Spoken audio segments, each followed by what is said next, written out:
Hello everyone, this is Deepthi from Excel Logics. In this video, let us discuss how to crack a password. Here I have a file.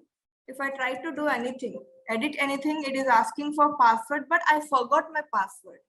I don't remember this password now, but this data is very important to me. So now what we can do is close this file. I have this file on desktop. And before doing this procedure, better have a copy of this file so that even if you make any mistakes here, still you will have a copy. Okay. Now, change the extension to, this is a macro file, change it to zip. If you don't find extensions, go to View tab and here enable this, file name extensions. If you don't enable this, it will not display any extensions here. Now I can see extensions and I change this extension to zip.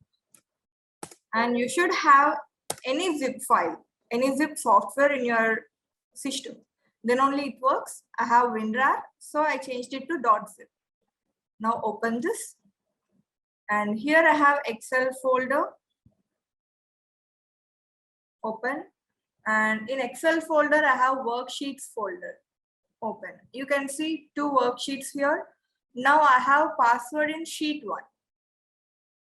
Open that password, open that sheet with notepad or wordpad, anything. I got this. And here I want to find a term protect or protection. Control F.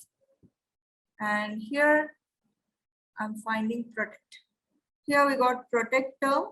So copy this entire part from open bracket. Here you can see bracket, right? From this bracket till closed bracket. And be careful while copying this. Copy till closed bracket only. And delete this part. Now save it. Yes. Same thing if you try to find a term protect in sheet 2. It will not display anything because sheet 2 is not in protection. So you'll not find that word in sheet 2. Now I'm closing this WinRAR file. Again, I'm changing the extension to XLSM, macro file. And now I can make changes here. It's working. There is no protection now. Now, afterwards, if you want to protect it, go to Review tab and protect with your own password, which you remember every time. Thank you.